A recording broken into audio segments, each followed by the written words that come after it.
I'm not going to convince you that the reason for us to keep the land of Israel, because the land of Israel belongs to the people of Israel, and not because of security reasons, because we are refugees from Europe. It's our homeland. No nation has to make any excuses why it's fighting for its own nation. But I want to give you my perspective about the current Palestinian move to the United Nations, and what, from my point of view, can be a kind of solution to the conflict in the near future. Palestinians will be at the United Nations towards the end of this week. It will take a couple of weeks before they will have the resolution that they want to recognize a Palestinian state. I don't know what will be the wording of the decision. Most probably they will ask a support for the General Assembly of 67 borders. If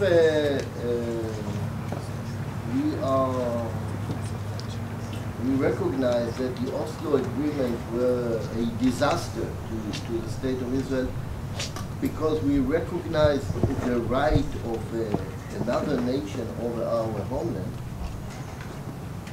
this is the best opportunity to cancel all these agreements, because the very first chapter of the Oslo Agreement says that the two sides take upon themselves not to take any unilateral steps to change the status of the land. Well, the Palestinian move towards the General Assembly is clear-cut breach of this agreement. Israel, as the first step, should declare right now that if they do so, the Oslo Agreement no longer exists. That should be the first legal part.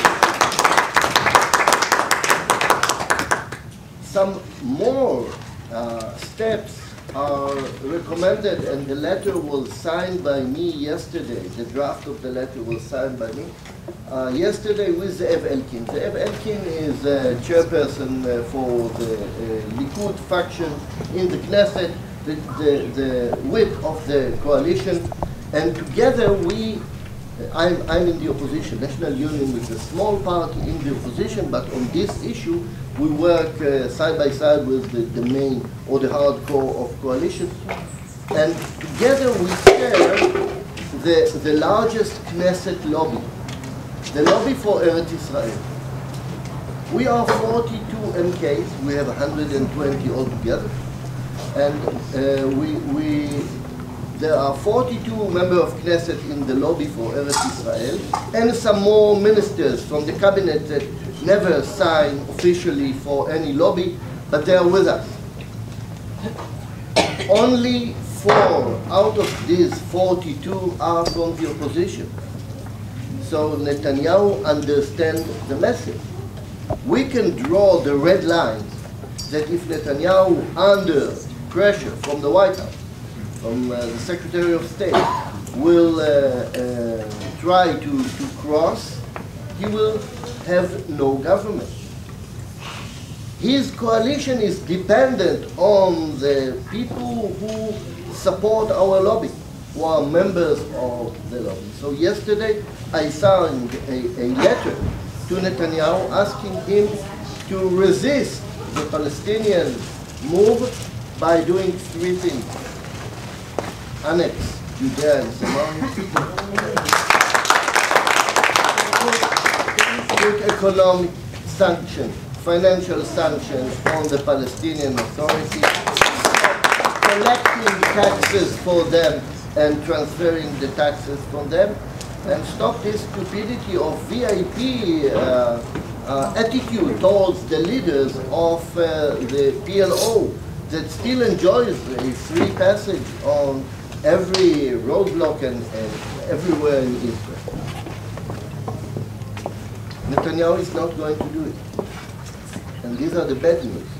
Because prime ministers of Israel for 25 years already, always said that Palestinian unilateral steps will be answered by Israel unilateral steps.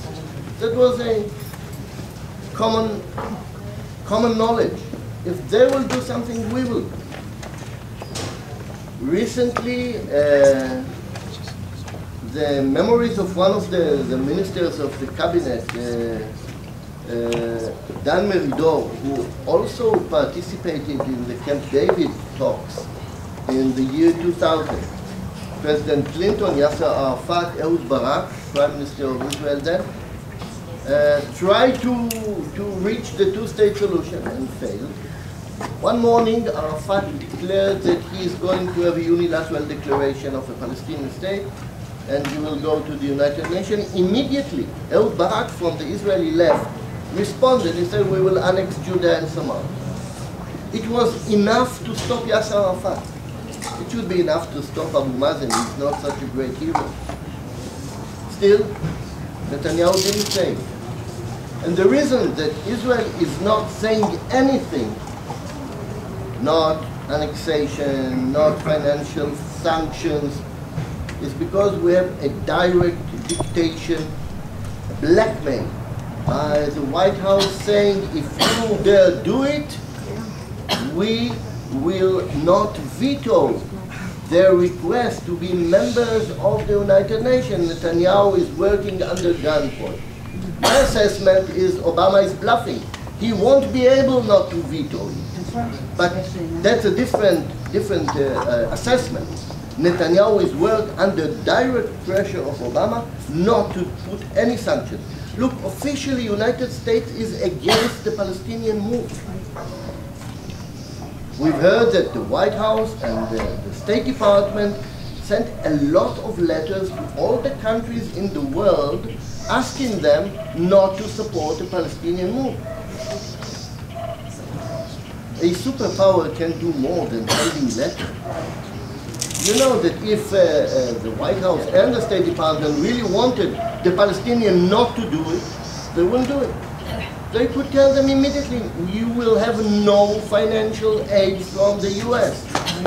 But not only that they don't do it, there are local initiatives in the Congress, a resolution, a bill.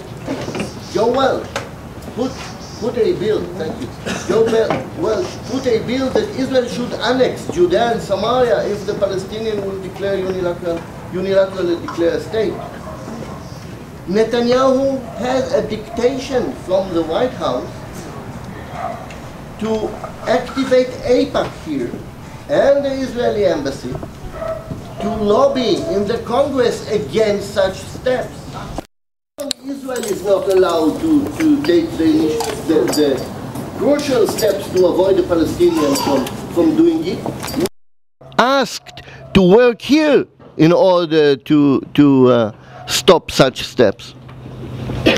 And unfortunately, we have a weak prime minister. I hate to say it, but I'm a plastic surgeon, and I hate to cross the lines and had some orthopedic recommendation, but he needs a transplantation of a spine. But that's our mission in the Knesset. I mean, he's bending over the pressure of the White House. We saw it right from the beginning. We could anticipate him. We know him for many years. That's the mission of the Lobby for Eretz Israel, to create a counter pressure on him, to explain to him and send a message also to the White House that if the pressure will be too strong, they'll have no prime minister. We will prevent such steps from being taken. I know that for a long time the assessment of the advisors was that Tzipi Livni would be better for the American-Israeli relations if she will be the Prime Minister of Israel. But they also can read the polls. She's not going to be the next Prime Minister of Israel, even if we'll have elections tomorrow. I don't know if it's good news. Netanyahu is at his best when he is in the opposition. is a wonderful opposition leader. Then he said, whoever said yes to a Palestinian state says no to the state of Israel. Quote from Netanyahu. When he became a prime minister, he said yes to the Palestinian state. The regular excuse why Olmert shift from the right to the left, why Sharon shift from the right to the left was a line from a very famous Israeli song, and they said, things that you see from there you can't see from here. I have a bill that any candidate for the Knesset any candidate to be a prime minister in Israel, anyone who runs to be a prime minister, should be seated in the prime minister chair and have his eyes examined. I want to know what he sees from there that he couldn't see from anywhere else. It's a lousy excuse. When Sharon said Netzarim in Gush Katif, that he dismantled and gave to the Arabs, as important to Israel as Tel Aviv, he wasn't the head of the opposition. He was already, for 2 years, the prime minister of Israel. So it's not that he discovered that there are external pressure from the White House, from the European Union. He knew all the pressures. The truth is that I saw the face of Benjamin Netanyahu when he first came from a meeting with President Obama. It wasn't their first meeting, but their first meeting, him as a prime minister and Obama as a president. And I served in the IDF Medical Corps for 25 years, and I know how to diagnose a soldier with a shell shock. And Netanyahu behaved exactly like a PTSD patient. Physically. You know, one of the very, very basic characteristics of a patient with PTSD is he will do everything possible to avoid a second trauma. And that's what Netanyahu is doing. He was humiliated by the president. He showed him the sole of his shoes. He took him out of the White House through the back door.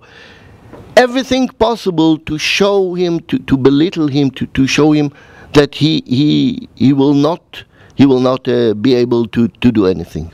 And even though Netanyahu had a wonderful, warm, maybe unprecedented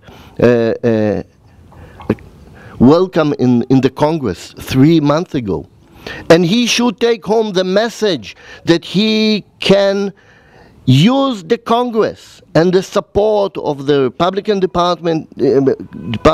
Republican Party here to balance the pressure from the White House. He's not doing it. So Israel is not going to do practically almost anything to prevent the Palestinian step. The idea of the White House is to, on the surface, we will be against a Palestinian move, we will accept it. This is the decision of the world. They have an automatic majority in the General Council, in the General Assembly. There's nothing we can do. Now let's be positive. And the idea is to take Netanyahu and Abu Mazen, Mahmoud Abbas, and close them in Camp David or a similar scenario, and dictate them the creation of a Palestinian state and a recognition of Israel in this state in the 67 border, plus minus land swaps. That's disaster. The message that we will send is that this will happen, Netanyahu will lose his government. So he will have to decide whether he wants to go to election or to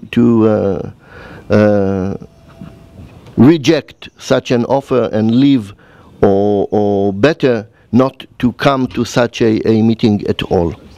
Now, what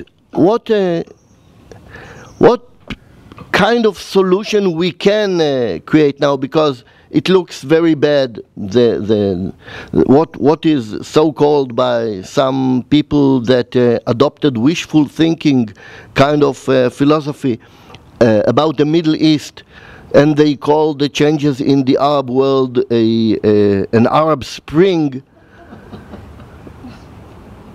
It's true that the masses in El Tahrir Square in Cairo demanded liberties and rights and freedom and many good things.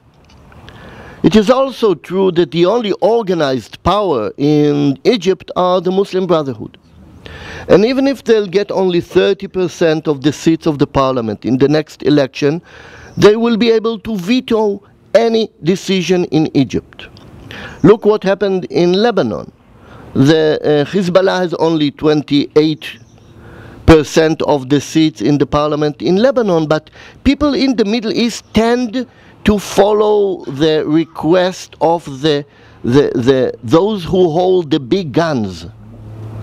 And Hezbollah has pretty big guns, and the Muslim Brotherhood will also have big guns, and they'll follow their demands. So we are going to have a Muslim Brotherhood Egypt, and Al-Qaeda Libya, and most probably Muslim Brotherhood Syria as well. Turkey shifted from being a secular, non-Ottoman, European-affiliated Muslim country to be part of the connection between Iran, Syria, and Turkey. Syria is shaking right now, but the connection between Shiite Iran and Sunni Turkey are strengthening. Even though there's a huge difference between these two, they see a common goal. United States is getting weaker and weaker in the Middle East. I read reports that, and we listen very carefully to what the leaders of the Arab states tell each other. We read this report in the Defense and Foreign Affairs Committee of the Knesset. What the White House and the United States is doing in the Middle East is not accepted as calculated policy, but as hesitant, weak policy. And when one power is getting weaker and weaker, there's no vacuum.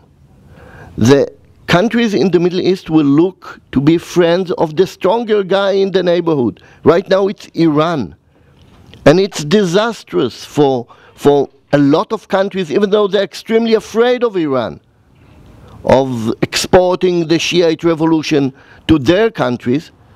But they will try to be friends with the stronger guy in the neighborhood, and if United States is getting weaker, that's what we will see in most of the countries that have this Arab Spring recently.